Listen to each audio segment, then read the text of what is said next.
All right, back in the basement again. Recap of running this Juggernaut AI app through a USAPL powerlifting meet. I am roughly like 5 weeks out, just finished week 10, which was a deload week. Much needed. As you've watched any of these videos leading up to this, I've been talking about last week how I was just kind of beat, and that's kind of to be normal. My readiness level was reflected in that. And what the readiness level does, you can read about it if you use the app, but basically just tells you how prepared you are. And it bases a lot of those factors off of your pre-training surveys, your post-training surveys, what you're putting your RPE for your sets in at. And for me, I was just beat up, right? I've been running this program for 9 weeks at that time, going pretty heavy, trying to push myself. And it's normal to have that readiness dip down to around a 15 to where I was. And I just talked about how I was really looking forward to getting that deload weekend to kind of bounce back. And I'm happy to say, readiness-wise, I am there. And I feel like mentally, I'm also getting there. So quick recap of the week and just talk about some other stuff. So day one, main day, squat day, I ended up doing 405 for a set of 3. Everything for the deload week for me was RPE 6. Also did some other movements. I'm not gonna show a ton of it. I've also been testing out those Inzers knee sleeves that I talked about and I did a video on, which if you haven't seen, go ahead and check that out. But day one overall felt really good. Day two is just basically like a secondary bench day. I did some cambered bar bench with the Kabuki Cadillac bar. I don't think I have any footage of that, but again, things went well. Day 3, deadlift day, and deadlift for me is something that's super fatiguing. My top set was 45 for a set of 2, again at RPE 6. Also did some comp bench and some more pause squats, so I got to wear those Inzers for the second time.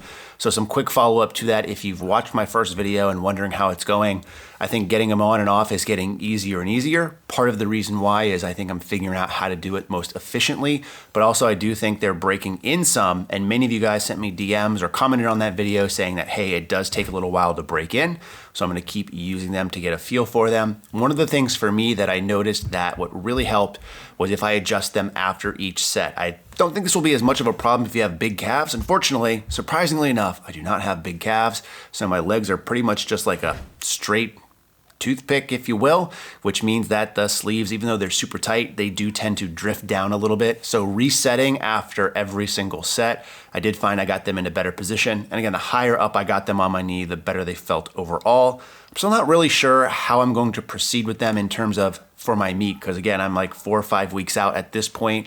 I'm gonna use them for some of my peaking squat sets this upcoming week, which you'll see in next week's video to kind of get a feel for if I'm going to wear them in my competition or not. Typically what I do is I wear size small stoics when I lift, training every day, and for actual competitions or for really 1 rep max attempts or, heavy RPE 10 sets that are like 2 or 3, so doubles or triples, I'll actually go to an extra small. So I'll size down 1 further just to get a little bit more pop out of the hole. But I'll continue to test and update you guys on that as I see fit. And then finally, day 4, top set of bench was 255 for 3 for, again, an RPE 6. So my readiness has bounced back. It's over 20, which is great. Again, part of that is because I've been feeling better pre-training and post-training, and my actual training sessions I've been rating at like an RPE 6 or 7. So there hasn't been any 8s or 9s like has been pretty consistent leading up to this point. Also didn't exceed RPE 6 on any of my top sets. I've also been trying to take it a little bit easier this week, and even on my off days, this is Sunday when I'm filming it. You guys know I like to ride the Peloton every day, so just did like a 10-minute recovery ride, if you will, so super low impact. And then I've also been trying to work in some daily stretching. So I've been doing Ramwad again, if you remember that from a couple of years ago. Been doing it for the last 2 or 3 weeks. So daily stretching just to kind of improve mobility a little bit, but also just because I feel like it helps just get me moving, which I try to do on some of these off days without being super intensive in terms of wrecking my recovery or taking away from my actual training session. So I'm feeling pretty good heading into next week. Again, we're at the end of it here. We just start the peak week. There's 4 weeks of peaking, then we'll be at the meet before we know it. I'm feeling good physically, feeling good mentally, and I'm very excited to see how things go without getting my hopes up too much, because I know things are always going well until they're not. So if you have any questions about the Juggernaut AI app or how things are going with me or anything you'd like to see in upcoming videos, let me know in the comment section below. But in the meantime, as always, thanks so much for watching and stay big.